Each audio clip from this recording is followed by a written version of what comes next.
Okay, तो सभी को नमस्कार, प्रणाम। आज हम लोग स्टार्ट करने जा रहे हैं सॉलिड स्टेट का पहला वीडियो। ठीक है, सॉलिड स्टेट क्लास 12 का पहला वीडियो हम लोग यहाँ पे आज करने जा रहे हैं। और सभी बच्चों से अनुरोध किया जाता है कि आप एक कान में ईयरफोन लगा लीजिएगा, साथ में अपना कॉपी पेन लेके पास में बैठ जाइएगा, नोट्स बनाइएगा, और जो कोई अगर डाउट होगा तो आप कमेंट सेक्शन में वो पर्टिकुलर चीज आप पूछ सकते हैं। ठीक है, तो हम स्टार्ट करते हैं अपने फर्स्ट चैप्टर से, that is first chapter of standard 12th chemistry, that is solid state.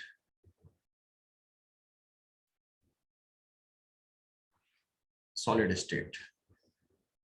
तो सॉलिड स्टेट जानने से पहले सॉलिड स्टेट के बारे में जान लिया जाए कुछ बात, कि सॉलिड आखिर होता क्या है। व्हाट आर सॉलिड्स, सॉलिड्स के बारे में हम लोग क्या क्या बातें जानते हैं, क्या क्या चीज बता सकते हैं सॉलिड्स के बारे में। उन सारे चीजों को कंसिडरेशन में रख के सॉलिड स्टेट चैप्टर हम लोग कंटिन्यू करते हैं। ठीक है, तो सॉलिड स्टेट के बारे में याद रखिए, सबसे पहले तो एक बात हमेशा ध्यान में रखिएगा कि कोई भी जो मैटर होता है उसको हम लोग क्लासिफाई करते हैं फिजिकल स्टेट्स में। फिजिकली अगर बोलेंगे फिजिकली कैसे उसको क्लासिफाई करते हैं, तो उसको क्लासिफाई करने का बहुत सारा तरीका होता है, जो चीज आप लोग ऑलरेडी 11th में पढ़ चुके हैं, जैसे कि सॉलिड्स होता है। ठीक है, physical physical states of matter. उसके बाद लिक्विड्स हो गया, उसके बाद गैस हो गया, उसके बाद प्लाज्मा हो गया, और एक होता है Bose Einstein condensate. Bose Einstein condensate, जिसमें आपको जनरली अभी जो पढ़ना है इस particular, already liquids and gaseous state हम लोग 11th में कंप्लीट कर चुके हैं, 11th स्टैंडर्ड में ये चीज हो चुका है। तो सॉलिड्स के बारे में हम लोग बात करना स्टार्ट करते हैं कि सॉलिड्स में आखिर होता क्या है। आपको पता है कि कोई भी मैटर बने होते हैं कंस्टिट्यूएंट पार्टिकल्स से।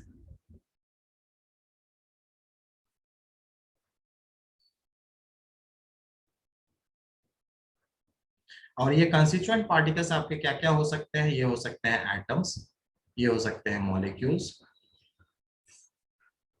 या फिर ये हो सकते हैं आयंस। कोई भी मैटर कंस्टिट्यूएंट पार्टिकल्स से बना होता है। मैटर जो भी आपको सामने दिख रहा है, this are all made up of constituent particles, and this can be atoms, this can be molecules, और ये फिर आयंस भी हो सकता है। सॉलिड्स के केस में, इन the case of solids, these constituent particles,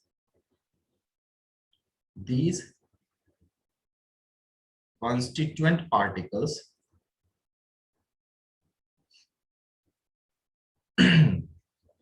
particles are closely packed,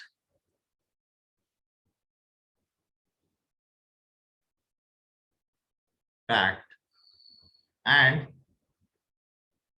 they can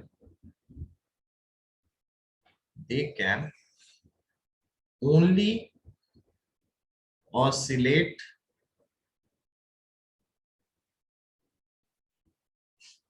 around their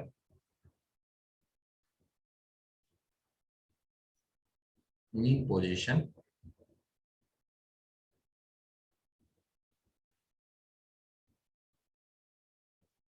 mean position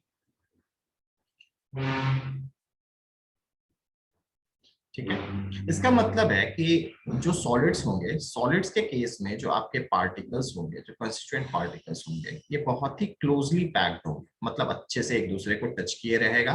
ठीक है, और किसी भी तरह का इसमें आपको मूवमेंट नहीं नजर आएगा, है ना। As far as their flow is concern, अगर फ्लो के बारे में बात करें तो एक तरह से हम बोल सकते हैं कि किसी तरह का मूवमेंट आपका नहीं नजर आएगा। लेकिन तो भी ये पार्टिकल अपने ही मेन पोजीशन पे ऑसिलेट करते रहते हैं। मान लीजिए कि ये पार्टिकल यहाँ है, तो इस पार्टिकल में एक वाइब्रेशन होगा, थोड़ा सा वाइब्रेशन हर एक पार्टिकल फील करता है। ठीक है, एंड दैट पार्टिकल्स बस ये वाइब्रेट, ये ऑसिलेट करते रहेगा अपने मेन पोजीशन पे, लेकिन ये कहीं फ्लो होके नहीं जाएगा। बहुत ही क्लोजली पैक्ड स्ट्रक्चर होता है सॉलिड्स के केस में।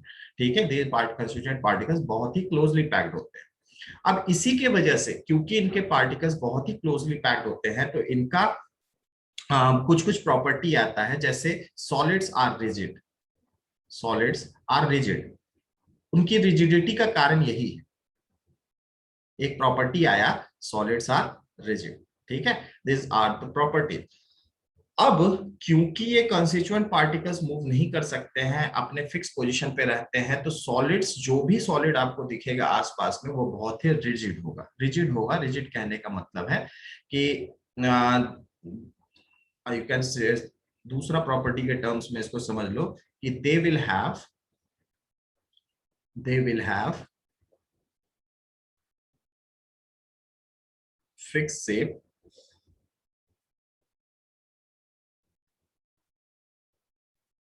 And definite volume. मतलब उनका वॉल्यूम भी फिक्स रहता है, शेप भी फिक्स रहता है। वॉल्यूम और शेप दोनों का दोनों टर्म्स उनका फिक्स रहता है। उनका फिक्स शेप होता है, उनका डेफिनेट वॉल्यूम होता है। ठीक है, तो और मेरे ख्याल से इनका रीजन आपको समझ में आ गया होगा। इनका रीजन ये है क्योंकि जो कंस्टिट्यूएंट पार्टिकल्स होते हैं सॉलिड्स के केस में, they are very much closely packed and they can only oscillate around their mean position. ठीक है, ओके, ठीक है। तो सॉलिड्स के हम लोग जितने प्रॉपर्टीज हैं अभी उसको मेंशन करते हैं। ठीक है, तो नेक्स्ट आ जाते हैं हम लोग directly properties of solid state.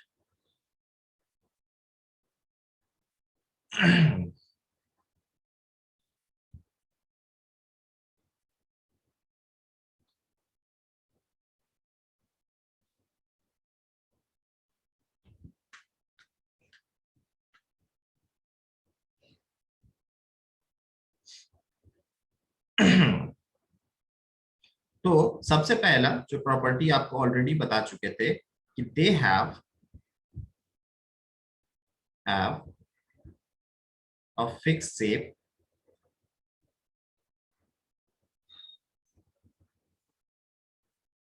And volume. Their volume is also fixed. It is, they have definite volume. They have definite volume. Okay.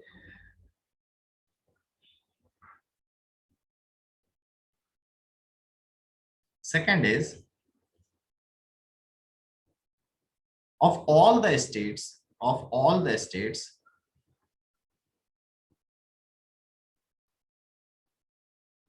states of matter, interparticle distance, inter particle, कौन से particle के बारे में बात हो रहा है? Constituent particles, atoms, molecules और ion. Inter particles distance is minimum in solid state, solid state. अच्छा, यहाँ पे आप एक इस यहाँ पे डेफिनेट शेप एंड वॉल्यूम में आप यहाँ मास को भी कंक्लूड कर सकते हैं, लेकिन मास वैसे भी चेंज नहीं करता है। मास तो फिक्स ही रहता है सभी चीजों का। ठीक है, तो मास, आपका मास फिक्स ही रहे, क्योंकि आप हम लोग लेते हैं फिक्स मास लेते हैं, तो fix shape, volume and mass भी आप लोग यहाँ पे कर सकते हैं। ठीक है, ओके। उसके बाद third is intermolecular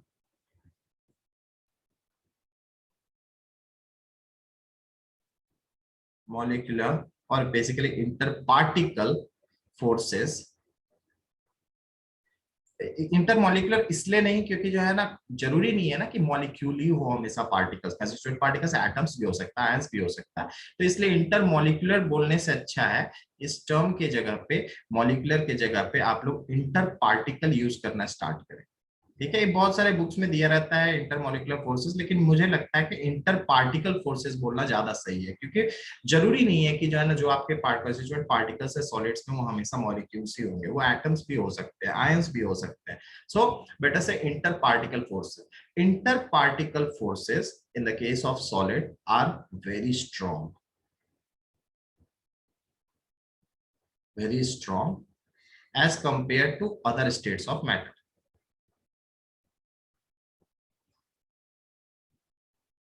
as compared to other states of matter. ठीक है, अगर इंटरमोलिकुलर फोर्सेस बहुत अच्छा है ना, इसका मतलब है कि थर्मल एनर्जी जो होगा सॉलिड स्टेट का वो मिनिमम होता है as compare to any other state. ठीक है, so thermal energy basically you can say the motion of the particles जो होगा वो बहुत कम होगा। ठीक है, वो होगा ही नहीं, इनफैक्ट सॉलिड्स में वो नेग्लिजिबल होता है। तो thermal energy is minimum as compared to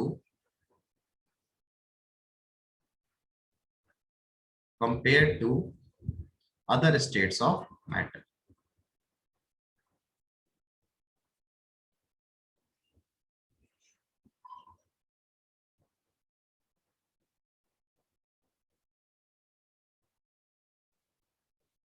And last, वैसे लास्ट केस को फर्स्ट ही बोलो, दे आर इनकम्प्रेसिबल, मतलब आप सॉलिड्स को दबा नहीं सकते। क्यों नहीं दबा सकते? क्योंकि भैया कहां से दबाओगे, सारा पार्टिकल्स क्लोजली पैक्ड है, कोई स्पेस ही नहीं बचा। मान कि स्पेस तो वैसे है जिसको हम लोग वॉइड्स बोलते हैं सॉलिड स्टेट्स में, लेकिन तो भी मतलब सारे पार्टिकल्स क्योंकि आपस में सब टच किए रहते हैं एक दूसरे को, they are almost very closely packed, so we can say that they are incompressible. मतलब आप सॉलिड्स को कंप्रेस नहीं कर सकते। कंप्रेस करने के लिए जगह होना चाहिए ना, ये पार्टिकल है, ये पार्टिकल है, जो गैसीय स्टेट में होता है। तो गैसीय स्टेट में दोनों पार्टिकल्स के बीच में बहुत जगह है, तो आप इसको क्या करोगे, ऊपर से प्रेशर लगाओगे तो आप इसको इसके पास भेज सकते हो, तो ये दबता है ना। तो गैसेस जो होता है वो कंप्रेसिबल होता है। ठीक है, gases are compressible, but in the case of solids और even in the case of liquids also, liquids are almost incompressible also, because they have also closely packed structure. But in the case of liquids, the particles can flow, means particles can move around their positions, they have the freeness to move, है ना, वो लोग free रहते हैं move करने के लिए। लेकिन सॉलिड्स के केस में वो लोग मूव करने के लिए भी फ्री नहीं रहते हैं, मतलब they are incompressible and rigid. तो ये सारा प्रॉपर्टीज है आपका सॉलिड स्टेट का, सॉलिड स्टेट के ये सारे प्रॉपर्टीज हैं। और इन प्रॉपर्टीज का रीजन बस एक ही है, और वो सबसे मेन है कि सॉलिड्स के जो पार्टिकल्स होते हैं they are very much closely packed and they can only oscillate about their mean position, मतलब जहां पर भी वो हैं वहां से बस वो अपने पोजीशन पे थोड़ा सा ऑसिलेशन वो शो करेंगे, that's all. But they can't move, है ना, एक जगह से दूसरे जगह मूव करके चले जाए, ऐसा पॉसिबल नहीं है, जो कि लिक्विड स्टेट और गैसीय स्टेट में पॉसिबल है। लिक्विड स्टेट्स में मूवमेंट पॉसिबल है, लेकिन उसमें भी क्लोजली पैक्ड स्ट्रक्चर होता है। ठीक है, सो मतलब liquids are also incompressible, but yes, liquids can flow but solids can't flow। ठीक है, solids can't flow by because their particles, उनके जो particles होते हैं solid particles, वो लोग flow भी नहीं कर सकते। ठीक है, उसके बाद नेक्स्ट आ जाते हैं हम लोग अपने नेक्स्ट पार्ट में। नेक्स्ट पार्ट में आ जाते हैं।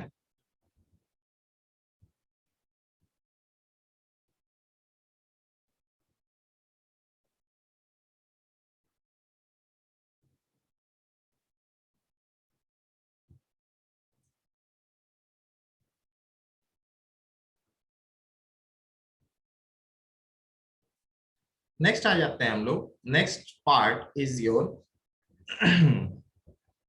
Classification of solids.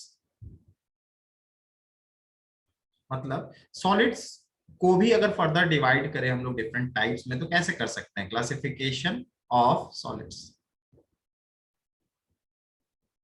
तो क्लासिफिकेशन ऑफ सॉलिड्स में एक पर्टिकुलर चीज को हमेशा याद रखिएगा कि आखिर ये क्लासिफिकेशन का बेसिस क्या है ना।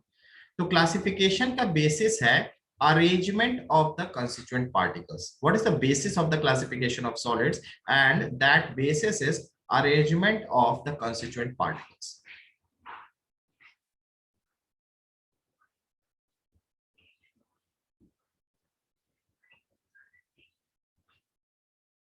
पार्टिकल्स, और इस पर्टिकुलर बेसिस पे हम लोग सॉलिड्स को दो पार्ट में डिवाइड कर सकते हैं। एक आपका क्रिस्टलाइन सॉलिड्स बोला जाता है,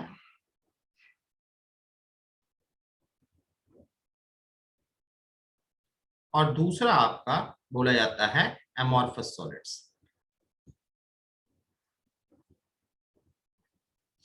अब दोनों में आखिर क्या है, आखिर अरेंजमेंट ऑफ कंस्टिट्यूएंट पार्टिकल्स जो यहाँ पे बात हो रहा है, आखिर ये अरेंजमेंट है कैसा, बोलो, है ना? क्योंकि नॉर्मल सा बात है, अगर आपने बेसिस ही वही चुना है क्लासिफिकेशन का, अरेंजमेंट ऑफ कंस्टिट्यूएंट पार्टिकल्स, तो आखिर कंस्टिट्यूएंट पार्टिकल्स का अरेंजमेंट दोनों में है कैसा। तो याद रखिएगा कि क्रिस्टलाइन सॉलिड्स के केस में they have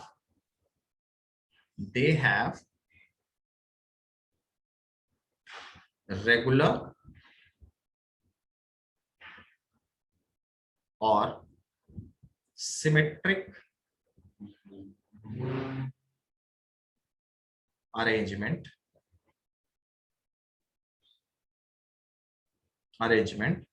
of the constituent particles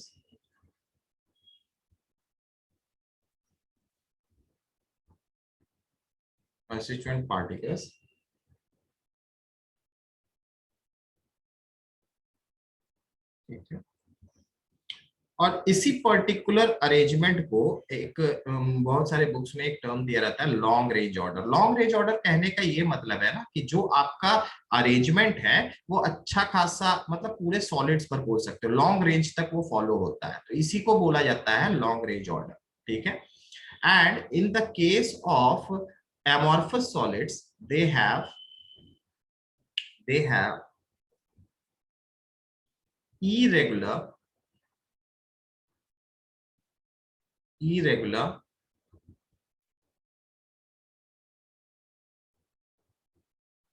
or asymmetric, there is no symmetric arrangement, okay, कोई सिमेट्रिक अरेंजमेंट आपका नहीं होता, असिमेट्रिक अरेंजमेंट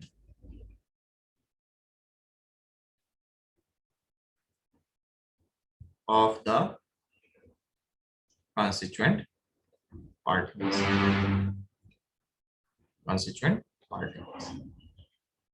ठीक है।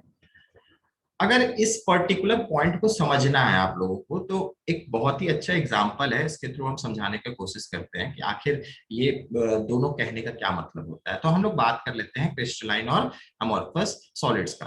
तो देखिए, क्रिस्टलाइन के केस में, इन the case of crystalline solids, है ना, पहले अलग अलग बात करते हैं। क्रिस्टलाइन सॉलिड्स आप जैसे अज्यूम कीजिए, आप जब स्कूल में जो आप लोग जाते हो, तो स्कूल में आप लोग असेंबली में खड़े होते हो, असेंबली का एक पर्टिकुलर, जितने स्टूडेंट्स असेंबली में खड़े होते हैं वो उनका एक पर्टिकुलर अरेंजमेंट होता है, ठीक है, उनका एक पर्टिकुलर अरेंजमेंट होता है। और सिमिलरली अगर आप दूसरा एक एग्जांपल आप कंसीडर करो, तो एमोर्फस सॉलिड्स के केस में आप सोच सकते हो, एमोर्फस सॉलिड्स के केस में आप सोच सकते हो, अमोर्फस सॉलिड्स के केस में आप सोच सकते हो मेला का भीड़, है ना, मेला लगता है सबके मेरे ख्याल से शहर में मेला लगता होगा, तो मेले में जो भीड़ होता है ना, उसमें जो व्यक्ति होते हैं, उसमें जो लोग होते हैं, उन लोगों का कोई अरेंजमेंट नहीं होता है, कोई लाइन नहीं बनाते हैं, कुछ भी इस तरह का कुछ बना नहीं रहता है, जैसे तैसे भीड़ के तरह बोल सकते हो, मेले का भीड़, है ना, उस भीड़ का कोई अरेंजमेंट नहीं होता है। लेकिन वही जब आप असेंबली में खड़े होते हो, लाइन में खड़े होते हो, हर एक क्लास का एक लाइन होता है ना, 1 हैंड डिस्टेंस करके अच्छे से आप खड़े होते हो, तो वो एक पर्टिकुलर अरेंजमेंट होता है, ठीक है। तो क्रिस्टलाइन सॉलिड्स में आप इस चीज को अच्छे से समझिएगा। क्रिस्टलाइन सॉलिड्स के केस में, जैसे आप यहाँ पे देखिए, मान लीजिए कि आपने कोई सॉलिड्स लिया, ठीक है। अच्छा, ये याद रखिएगा, ये पर्टिकुलर जो अभी बनाने जा रहे हैं सॉलिड्स, वैसे 3 डायमेंशनल होता है, लेकिन 2 डायमेंशनल नहीं समझा रहे हैं। तो एक बात याद रखिएगा कि ये स्क्वायर बनाए हैं, लेकिन स्क्वायर को नहीं, आप इसको क्यूब अज्यूम कीजिएगा, ठीक है। और जो इसमें हम एटम्स बना रहे हैं, जो भी कंस्टिट्यूएंट पार्टिकल्स बना रहे हैं, इसको आप स्फीयर अज्यूम कीजिएगा, ठीक है ना, इसको आप सर्कल मत सोच लीजिएगा। तो क्रिस्टलाइन सॉलिड्स के केस में सपोज कीजिए इस तरह का एक अरेंजमेंट, बहुत ही फिक्स अरेंजमेंट आपको मिल रहा है, ठीक है, ये अरेंजमेंट आपका है, this is your arrangement of the constituent particles in the case of solid state, ठीक है, दिस इज योर अरेंजमेंट। इस तरह से ही अरेंज्ड है पूरा का पूरा सॉलिड्स पर, पूरा का जहां तक वो सॉलिड है, जैसे पूरा एक पर्टिकुलर चीज ही आपका इस पर्टिकुलर तरीके से अरेंज्ड है, पूरा का पूरा सॉलिड का ढांचा ही इस पर्टिकुलर तरीके से अरेंज, मतलब उसमें एटम्स इस तरह से अपने आप को अरेंज किए हुए हैं, ठीक है। ये आपका सॉलिड स्टेट हुआ, ये सॉरी क्रिस्टलाइन सॉलिड्स, ये आपका क्रिस्टलाइन सॉलिड्स, ठीक है। ठीक है, ये पर्टिकुलर अरेंजमेंट है ना, आप देख सकते हैं यहाँ पे अरेंजमेंट आपको दिख रहा होगा, अगर आप सही से ऑब्जर्व करो इनको तो देखिए इस पर्टिकुलर डायरेक्शन में आपका ये अरेंजमेंट दिख रहा है ना, और सिमिलरली नेक्स्ट फेज में आपका अरेंजमेंट कुछ यहाँ पे, ठीक है, फिर आपका अरेंजमेंट ये तीन वाले एक साथ, और फिर ये तीन वाले एक साथ, ठीक है, फिर ये तीन वाले एक साथ, तीन एटम्स एक साथ, और फिर लास्ट में ये तीन एटम्स एक साथ। अच्छा एक बात याद रखिएगा, ये सॉलिड्स में सिर्फ इतने ही एटम्स नहीं होंगे, जैसा कि आपको पता है कि 1 mole of any particular thing should contain 6.022 into 10 to the power 23 atoms और मॉलिक्यूल्स और आयंस, एटम्स और मॉलिक्यूल्स और आयंस, ठीक है, कोई भी मैटर का एक मोल जो होता है, कोई भी मैटर का एक मोल जो होता है उसमें आपका कितने एटम्स मॉलिक्यूल्स यानी कंस्टिट्यूएंट पार्टिकल इतने सारे होंगे, ठीक है, और एक मोल बहुत ही छोटा क्वांटिटी होता है, बहुत ही छोटा क्वांटिटी। एक मोल अगर हम लोग वाटर के बात बोले तो एक मोल सिर्फ 18 ग्राम वाटर होता है, और 18 ग्राम वाटर में इतने सारे वाटर के मॉलिक्यूल्स होंगे, मतलब समझ सकते हैं ये नंबर बहुत बड़ा नंबर है। तो ये मत समझिएगा कि इतना छोटा सा बना दिए तो ये, यानी कि आप अगर कोई पर्टिकुलर सॉलिड घर पे उठाते हो तो उसमें समझ लेना कि बहुत सारे एटम्स मॉलिक्यूल्स है, लेकिन वो जो मॉलिक्यूल्स हैं अगर वो क्रिस्टलाइन है, अगर वो सॉलिड क्रिस्टलाइन है, सॉलिड स्टेट में अगर वो क्रिस्टलाइन है तो मतलब उसका कुछ अरेंजमेंट होगा, उसका अरेंजमेंट हमेशा फॉलो होगा, पूरे उसका पूरा पूरा का पूरा सॉलिड में वो अरेंजमेंट फॉलो होगा, ठीक है। और यही अगर हम लोग सोचें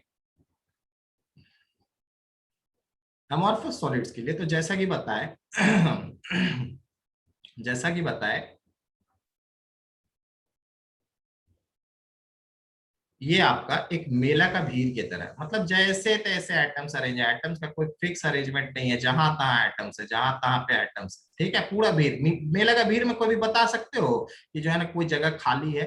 भीड़ में कोई जगह कभी नहीं खाली होता है ना, सारा एटम सब जो है ना मछली मार्केट की तरह, मछली मार्केट का है बोलेंगे, इससे अच्छा बोलो कि जो है ना भीड़, मेला का भीड़ की तरह है, सब जैसे तैसे इधर उधर, सब कोई किसी को जो है ना टच कर रहा है, कोई किसी को टच कर रहा है, सब एक दूसरे से सटते सटते अपना ये किए रहते हैं। तो इसमें कोई अरेंजमेंट नहीं होता है, इसका कोई अरेंजमेंट नहीं होता है, इसका कोई फिक्स अरेंजमेंट नहीं होता है। They have short range order, यही बोला जाता है इंग्लिश के एक टर्म में कि they have short range order. इसका कहने का क्या मतलब है, ये बोला जाता है they have short range order. मतलब शॉर्ट रेंज ऑर्डर कहने का मतलब है कि उनका जो अरेंजमेंट है कंस्टिट्यूएंट पार्टिकल्स का, वो वो थोड़े थोड़े दूर पे चेंज हो जाता है, थोड़े थोड़े दूरी पे चेंज हो जाता है, मतलब कि उनमें किसी तरह का अरेंजमेंट फिक्स नहीं रहता, रेगुलर पैटर्न फॉलो नहीं होता, ठीक है। तो ये आपका हुआ अमॉर्फस सॉलिड्स, ये आपका हुआ अमॉर्फस सॉलिड्स, ठीक है। अमॉर्फस सॉलिड्स इनको बोला जाता है। तो एक एक इंपॉर्टेंट प्रॉपर्टी है क्रिस्टलाइन और सॉलिड्स और अमॉर्फस सॉलिड्स का, इसके बारे में थोड़ा बात कर लेते हैं। तो क्रिस्टलाइन सॉलिड्स को बोला जाता है कि they are anisotropic in nature. Crystalline solids को बोला जाता है they are anisotropic in nature,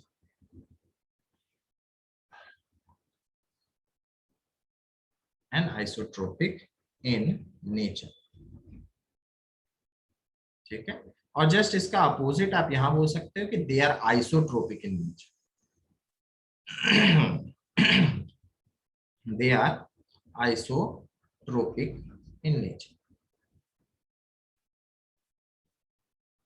तो अब इस पर्टिकुलर टर्म को हम समझाते हैं कि आखिर ये एनाइसोट्रोपिक नेचर का मतलब क्या है, ठीक है।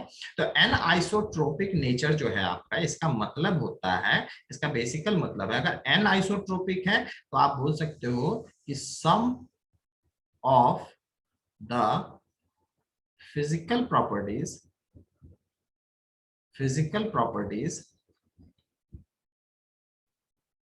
आर different in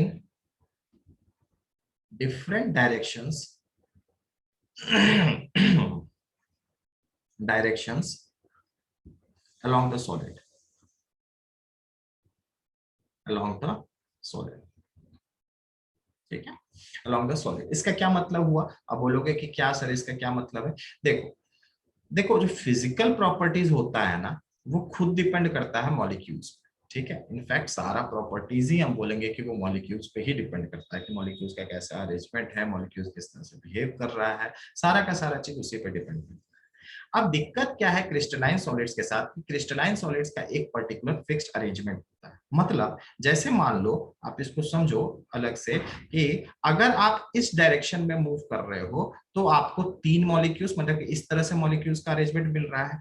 अगर आप इस डायरेक्शन में मूव कर रहे हो, ठीक है, तो देखो यहाँ पे डिफरेंट अरेंजमेंट है इस डायरेक्शन में। सिमिलरली आप अगर इस डायरेक्शन में मूव कर रहे हो तो एक दूसरा अरेंजमेंट है, ठीक है ना। और मतलब कि आप अलग अलग डायरेक्शंस में मूव करना जब स्टार्ट करोगे अलोंग अ क्रिस्टलाइन सॉलिड्स, तो आप बोल नहीं सकते हो कि सारे डायरेक्शंस में आपको अरेंजमेंट सेम ही मिले। ठीक है, मतलब अलग अलग डायरेक्शंस में अरेंजमेंट सेम, डिफरेंट अरेंजमेंट्स मिलता है। अब क्योंकि जो कंस्टिट्यूएंट पार्टिकल्स है उनका डिफरेंट डायरेक्शंस में अरेंजमेंट डिफरेंट मिलता है, इसका मतलब है कि उस अलोंग दैट सॉलिड, उस सॉलिड के अलोंग आप किसी पॉइंट पे अगर सोच रहे हो कि यहाँ पे अगर मान लो कि कोई फिजिकल प्रॉपर्टी आप चेक करते हो, डेंसिटी चेक करते हो, ये कर चेक करते हो, और आप इस पर्टिकुलर जगह पे चेक कर रहे हो डेंसिटी, तो जरूरी नहीं है कि दोनों जगह आपको डेंसिटी सेम मिले। ठीक है, डेंसिटी हो सकता है आपको डिफरेंट मिले दोनों जगह पे। क्यों? क्योंकि इन the case of crystalline solids, आप जब अलग अलग डायरेक्शंस में मूव करते हो अलोंग द क्रिस्टलाइन सॉलिड, तो पैटर्न या arrangement of constituent particles different होता है ना, तो जिसके वजह से प्रॉपर्टीज में डिफरेंस आ जाता है। ठीक है, and this particular term is known as, इसी पर्टिकुलर टर्म को बोलते हैं एनाइसोट्रोपिक नेचर। लेकिन अगर आप यही पर्टिकुलर चीज मेला का भीड़ में ऑब्जर्व करो, अरे मेला का भीड़ को आप ऊपर से देखोगे ना, तो आपको लगेगा ना कि जो ना हर आदमी का जो आप ऊपर से देखो मेले के भीड़ को, तो हर आदमी का मुंडी आपको एक एक करके दिखते रहेगा।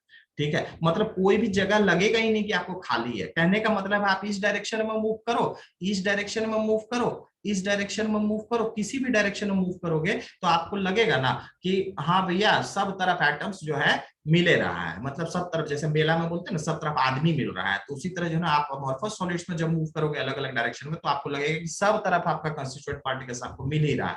ठीक है, मतलब कहीं तो किसी तरह का गैपिंग्स नहीं है, किसी तरह का ये नहीं है, मतलब सब तरह, तो इसीलिए आइसोट्रोपिक होते हैं। ये पर्टिकुलर चीज जो होता है ये आइसोट्रोपिक होता है नेचर में। आइसोट्रोपिक कहने का क्या मतलब हो गया? आइसोट्रोपिक कहने का मतलब हुआ कि their physical properties, their physical properties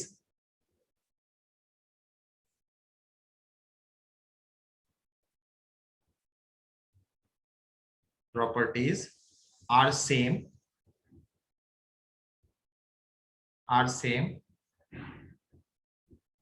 when we move in any direction along the solid.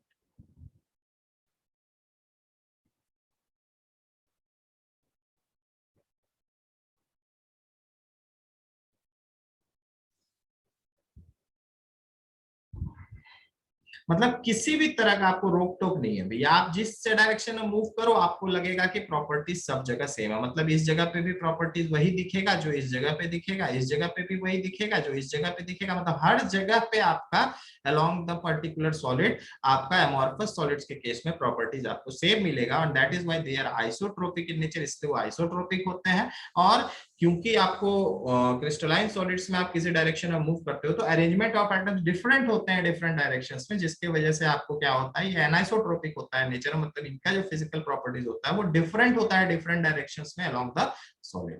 ठीक है, तो ये पर्टिकुलर कंसेप्ट भी मेरे ख्याल से क्लियर होगा आप लोगों का। नोट्स बनाते रहिएगा, याद से नोट्स बनाना जरूरी है।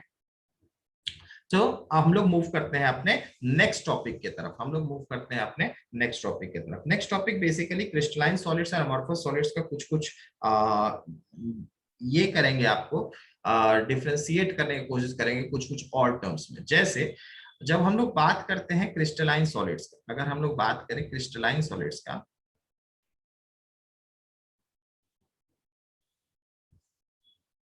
ठीक है, और अमॉर्फस सॉलिड्स का, दोनों का अगर बात करते हैं, डिफरेंशिएट करने का कोशिश है दोनों को करते हैं, तो बहुत इंपॉर्टेंट है। एक तो आप लोग को पहले ही दिख गया long range order, short range order, वो तो आप लोग समझ ही गए कि उसमें अरेंजमेंट अच्छा खासा दूरी तक फॉलो होता है एटम्स का।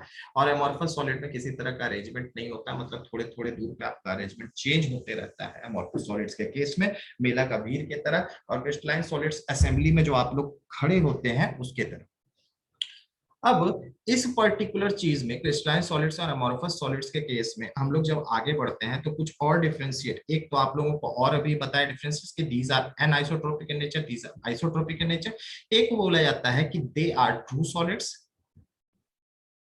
दे are true solids and they are pseudo solids. They are pseudo, pseudo का मतलब हो गया ना नकली, नकली सॉलिड्स है ना। ऐसा क्यों बोले कि जन अरे भाई सॉलिड को भी नकली असली बोल दे रहे हो, काहे ऐसा बोल दे रहे हैं। तो दे आर स्यूडो सॉलिड्स, और बेसिकली इसको एक और टर्म यूज किया था, super cooled liquids, super cooled liquids. ठीक है, अब ये क्या है, अब इस चीज को समझो। ये तो ट्रू सॉलिड्स है, मतलब ये हमेशा सॉलिड ही रहेगा, ठीक है। मतलब इनमें कभी फ्लो करने का आदत नहीं आए, ठीक है, ये कभी फ्लो नहीं करेंगे। लेकिन जो एमॉर्फस सॉलिड्स होते हैं इनका एक अलग तरह का प्रॉपर्टी होता है, मतलब ये फ्लो करते हैं लेकिन बहुत टाइम लगता है ना। जैसे मान लो कि आपने घर के खिड़की में, विंडो पेन में आपने कोई ग्लास लगाया, ठीक है, ग्लास लगाया। और जब ग्लास आप शुरुआत में खरीद के लाओगे तब तो नीचे हर एक पोर्शन पे, हर एक पोर्शन पे जो थिकनेस होगा ग्लास का वो सेम होगा, थिकनेस सेम होगा, है ना। आप इसको देख सकते हो, ऑब्जर्व कर सकते हो पुराने बिल्डिंग्स में जहां पे, या फिर स्कूल में ही आप लोग जो, अगर मान लो 10 साल 15 साल हो चुका है अगर आप, तो वहां स्कूल्स में आप चेक करोगे तो आप देखोगे होता क्या है कि with the change in temperature, bar bar temperature का चेंज होना और टाइम के साथ, with the time, basically time की वजह से क्या होता है कि ऊपर का जो कुछ लेयर्स होता है ग्लास का, ठीक है, वो धीरे धीरे फ्लो करके नीचे की तरफ आ जाता है, धीरे धीरे फ्लो करके नीचे की तरफ आ जाता है। अब इससे होगा क्या, अब इससे ये होगा कि नीचे का पार्ट जो है आपका थिक हो जाएगा, ये पार्ट आपका ज्यादा थिक हो जाएगा, थिकनेस बढ़ जाएगा, थिकनेस इंक्रीज कर जाएगा, और ऊपर के पार्ट में आपका थिकनेस डिक्रीज कर जाएगा, थिकनेस डिक्रीज कर जाएगा। ठीक है, तो याद रखिएगा एमॉर्फस सॉलिड्स के केस में, अगर हाँ आप इसको चेक भी कर सकते हो, शुरुआत में आप जब ग्लास नया नया खरीद के लाओगे ना, तब आप उसको हाथ से ऐसे पकड़ लो, हाथ से पकड़ के आप उसको ऐसे हिलाने की कोशिश करो, है ना, मतलब ग्लास को, तो ग्लास नहीं हिलेगा। लेकिन वही आप 5 साल बाद, 6 साल बाद जब उसी ग्लास को आप करोगे तो आप देखोगे कि ऊपर से ग्लास पेन में हिल सकता है ना, दोनों साइड में हिलता है, लेकिन नीचे से वो इंटैक्ट रहता है क्योंकि नीचे में थिकनेस बढ़ गया है, लेकिन ऊपर में थिकनेस डिक्रीज हुआ है, इसलिए ऊपर से वो हिलते रहता है। ठीक है, हिलना स्टार्ट कर देता है, लेकिन हाँ इसमें टाइम लगता है, इसमें टाइम लगता है 5 6 साल 10 साल, इसमें बहुत इसमें टाइम लगेगा, ये इतना जल्दी प्रोसेस नहीं है कि जो ना कोई सॉलिड्स आपका फ्लो करने लग जाए। तो ये जो एमॉर्फस सॉलिड्स का एक स्पेशल प्रॉपर्टी है, मतलब एमॉर्फस सॉलिड्स का एक स्पेशल प्रॉपर्टी है फ्लो करना, दो वेरी स्लोली, दो वेरी स्लोली, ठीक है, बहुत स्लोली फ्लो करते हैं, है ना। तो फ्लो दो वेरी स्लोली, ये एक प्रॉपर्टी है इसका, और जिसके वजह से इसका एक स्पेशल नाम दिया गया है स्यूडो सॉलिड्स, क्योंकि सॉलिड्स का फ्लो करने का आदत नहीं होता है तो इसीलिए इसको नकली सॉलिड्स बोल दिए, ठीक है।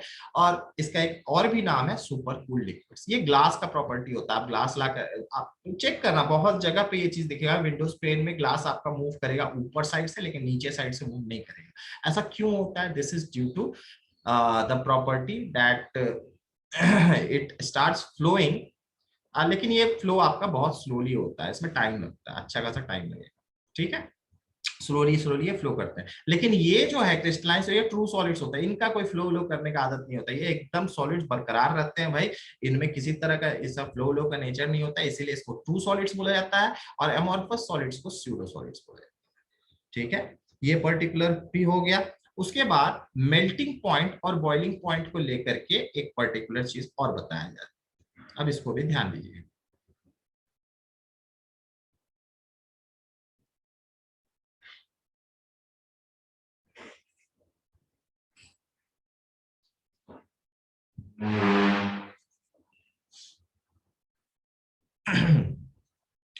बोला जाता है कि they have sharp melting points.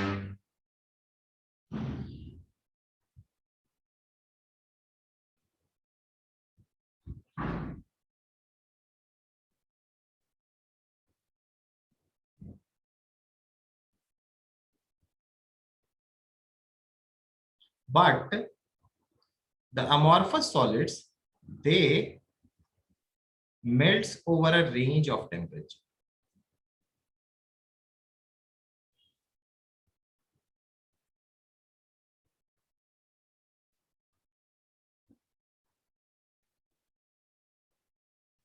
इसका क्या मतलब है? देखो, जो क्रिस्टलाइन सॉलिड्स होगा ना, अगर जब आप उसको कूल करना स्टार्ट करोगे, है ना, मतलब आप उस सॉरी कूल नहीं करना स्टार्ट करोगे, उल्टा बोल दिया, कूल नहीं, आप उसको हीट करना स्टार्ट करोगे, ठीक है, आप उसको हीट करना स्टार्ट करोगे, तो आप देखोगे कि हीट करते करते वो अचानक में एक पर्टिकुलर टेम्परेचर पे, है ना, अचानक में बहुत मस्त एकदम एक ही पर्टिकुलर टेम्परेचर पे पॉइंट ऑफ सेकेंड्स में वो क्या होगा, लिक्विड में चेंज हो जाएगा, बहुत जल्दी एब्रप्टली चेंज हो जाएगा, it abruptly change into liquid, ठीक है, एब्रप्टली चेंज इनटू लिक्विड, ठीक है।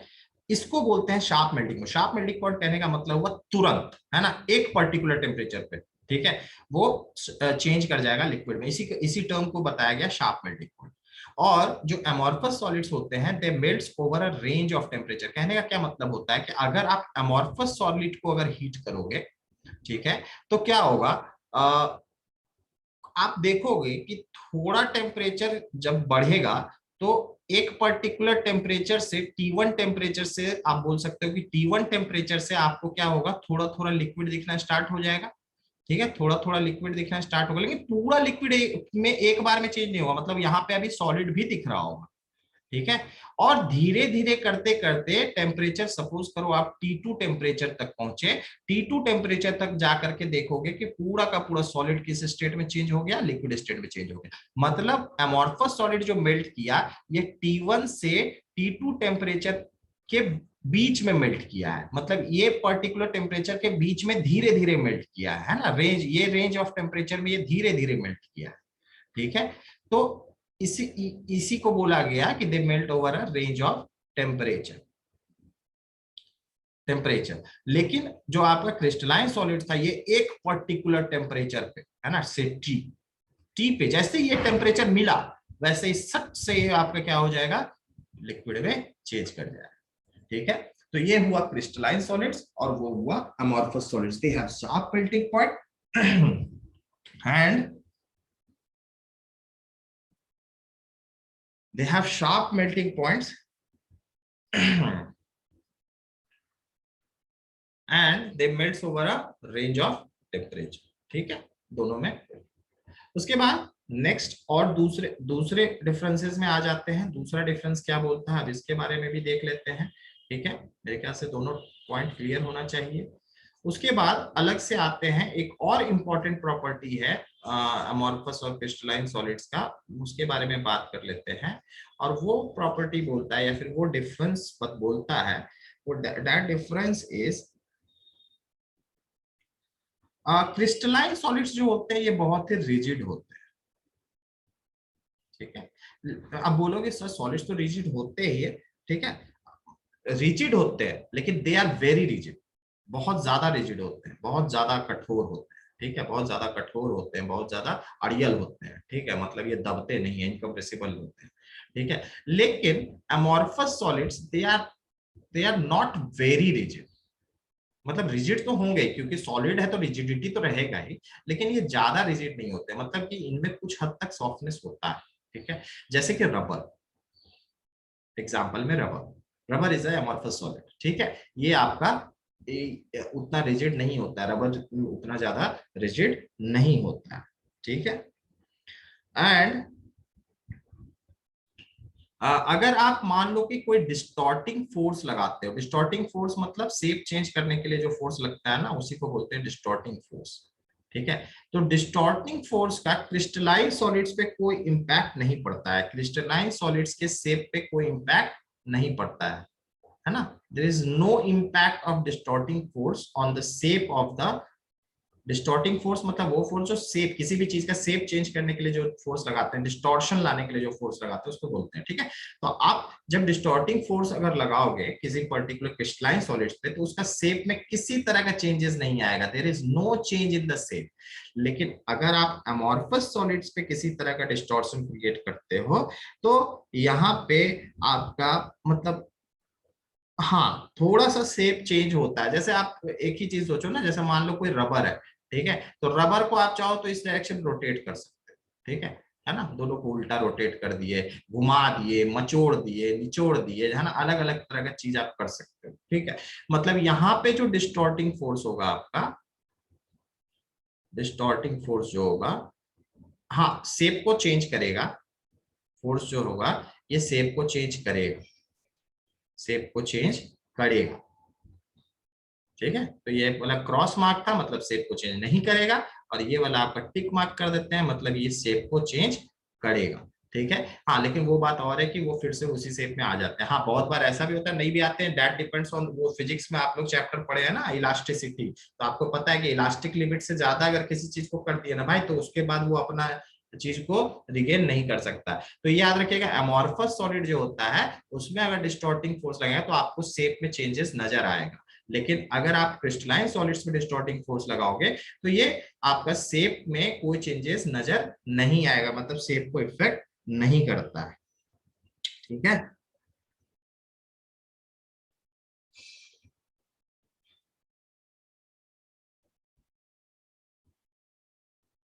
ओके, उसके बाद नेक्स्ट है, नेक्स्ट पर्टिकुलर डिफरेंस आप सोच सकते हो। बोला जाता है कि क्रिस्टलाइन सॉलिड्स जो होता है, क्रिस्टलाइन सॉलिड्स को जब आप मान लो कोई क्रिस्टलाइन सॉलिड है, ठीक है, और इस क्रिस्टलाइन सॉलिड को आप मान लो कि किसी चीज से काट दिए या फिर तोड़ दिए, बीच से आप तोड़ दिए, ठीक है, तोड़ दिए तो तोड़ने के बाद दो पार्ट्स आएगा। अच्छा जिस पर्टिकुलर जगह से ये दोनों टूटा है, मतलब कि आपका ये वाला प्लेन और ये वाला प्लेन, ठीक है, ये दोनों प्लेन जो है आपका, ये क्रिस्टलाइन सॉलिड्स के केस में, किसके केस में, क्रिस्टलाइन सॉलिड्स के केस में, आप तोड़ दो काट दो जो करना करो, क्रिस्टलाइन सॉलिड्स के केस में आपका ये प्लेन जो है वेरी स्मूथ होगा, ये बहुत ही स्मूथ होगा, है ना, फाइनली स्मूथ हो सकता है, प्लेन इज फाइनली स्मूथ, है ना, बहुत ज्यादा फाइन होगा। लेकिन यही अमॉर्फस सॉलिड्स के केस में, अमॉर्फस सॉलिड्स के केस में, सॉलिड्स के केस में अगर आप करते हो, मतलब सिमिलरली अगर आप मान लो किसी पर्टिकुलर सॉलिड को तोड़े, मान लो ये सॉलिड है और इसको आप दो भाग में तोड़ दिए, दो भाग में तोड़ दिए या फिर दो भाग में इसको काट दिए, तो काटने के बाद जो आपको दो पार्ट्स मिलेगा इसका, ठीक है, उस दो पार्ट्स में जिस पर्टिकुलर प्लेन से ये दोनों काटा गया है उस पर्टिकुलर प्लेन को आप चेक करोगे तो दे विल बी रफ, वो रफ होगा प्लेन, उतना अच्छा प्लेन स्मूथ सरफेस आपको नहीं मिलेगा, बल्कि आपको सरफेस कैसा मिलेगा, ये दोनों सरफेस आपका रफ सरफेस मिलेगा, ठीक है, उबड़ खाबड़ टाइप का मिलेगा बोल सकते हो, ठीक है, तो रफ सरफेस मिलेगा अमॉर्फस सॉलिड्स के केस में, और वही आपका क्रिस्टलाइन सॉलिड्स के केस में प्लेन्स आपको बहुत ज्यादा स्मूथ मिलेगा, ठीक है। अच्छा एक बात और याद रखिएगा क्रिस्टलाइन सॉलिड्स के बारे में कि क्रिस्टलाइन सॉलिड्स को जब भी जो है ना हैमरिंग करके या कुछ भी करके तोड़ा जाता है तो जो क्रिस्टल्स होते हैं ना, क्रिस्टल्स का शेप चेंज नहीं करता है, क्रिस्टल्स का शेप या आप बोल सकते हो क्रिस्टल्स का जो शेप होगा वो सेम ही रहेगा, शेप रिगेन करता है, मतलब और जितने टुकड़े होंगे सब में आपका क्रिस्टल्स का शेप जो है वो सेम रहेगा, ठीक है, शेप चेंज नहीं करेगा, ठीक है। तो ये सारा आपका मतलब इसका डिफरेंस हो गया, इसका प्रॉपर्टीज हो गया क्रिस्टलाइन और अमॉर्फस सॉलिड्स के बारे में, ठीक है। अच्छा क्रिस्टलाइन सॉलिड्स का एग्जांपल्स क्या क्या हो जाएगा, क्रिस्टलाइन सॉलिड्स का एग्जांपल हो जाएगा NaCl हो गया, ठीक है, आपका KCl हो गया, ठीक है, ये सारा आपका क्रिस्टलाइन सॉलिड्स होते हैं, सुगर हो गया, ठीक है, सुगर हो गया, क्वार्ट्ज हो गया, क्वार्ट्ज हो गया, ठीक है, एटसेट्रा, ये सारे इनके एग्जांपल्स हो गए। और इसमें आपके एग्जांपल्स हो गए बहुत सारे, एनसीईआरटी में भी आप चेक कर लेना, उसमें बहुत सारे एग्जांपल्स दिए हुए, कुछ कुछ एग्जांपल्स से रिलेटेड क्वेश्चंस भी दिए हुए हैं, ठीक है। देखो आप अगर प्रॉपर्टीज को सही से समझ चुके हैं ना तो आपको कोई भी सामान देगा, अगर आपको पता है, आपने देखा है कि वो सामान क्या है, ठीक है, आप उसको मतलब जज कर चुके हो पहले उस सामान को, अगर अपने लाइफ में पहले कभी, ठीक है, तो आप इजिली बता सकते हो कि क्रिस्टलाइन और अमोर्फस सॉलिड कौन कौन सा हो। ठीक है, तो प्लास्टिक हो गया, ग्लास हो गया, रबर हो गया, ये सारा आपका एग्जाम्पल हो जाता है, ये सारा आपका एग्जाम्पल है अमोर्फस सॉलिड्स का, ये सारा आपका एग्जाम्पल है अमोर्फस सॉलिड्स का। ठीक है, अगर हम लोग किसी शार्प एज टूल से अगर कट करते हैं, शार्प एज टूल से कट करते हैं, जो टूल हम लोग यूज करेंगे शार्प एज वाला लेंगे, मतलब जैसे चाकू लो, चाकू से कट कर, रबर को तो आप चाकू से काट सकते हो ना, काट के देख लेना क्या सरफेस आपको रफ मिलता है कि स्मूथ मिलता है। अब वही क्रिस्टलाइन सॉलिड को काटोगे तो आपको क्या मिलेगा, बहुत ही स्मूथ सरफेस मिलेगा, बहुत ही smooth surface, plane and smooth surface मिलेगा। ठीक है, एक और डिफरेंस इसके बारे में बोला जाता है, इस पर्टिकुलर सॉलिड्स के बारे में, हीट ऑफ फ्यूजन के बारे में, they have definite enthalpy of fusion. Crystalline solids के बारे में बोला जाता है they have definite enthalpy of fusion.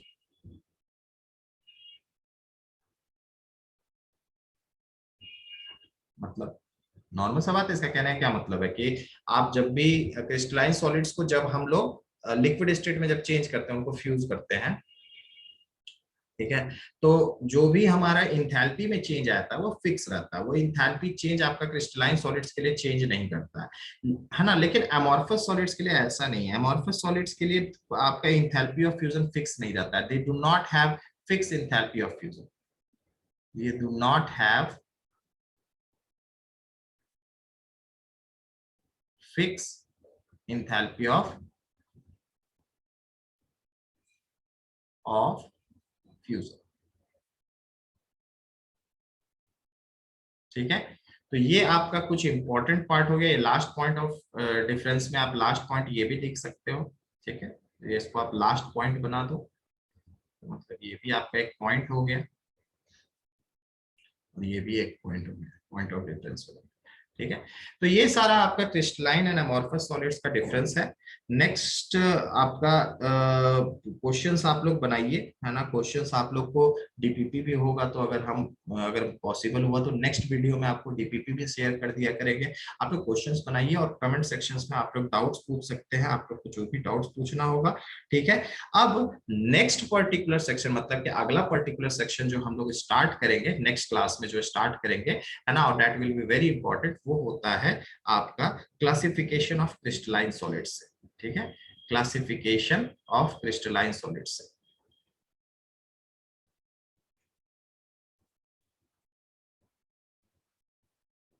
ठीक है, तो क्रिस्टलाइन सॉलिड्स आप लोग ये पर्टिकुलर हम लोग का नेक्स्ट वीडियो आएगा आप लोग के लिए, मेरा नेक्स्ट वीडियो आप लोग के लिए रहेगा क्लासिफिकेशन ऑफ क्रिस्टलाइन सॉलिड्स से, और दूसरा उसके बाद रहेगा लैटिस, मतलब कि सेम सेम वीडियो में ये दोनों चीज हम कवर करने की कोशिश करेंगे, क्लासिफिकेशन ऑफ क्रिस्टलाइन सॉलिड्स और लैटिस स्ट्रक्चर के बारे में। ठीक है, lattice structure of crystalline solids के बारे में।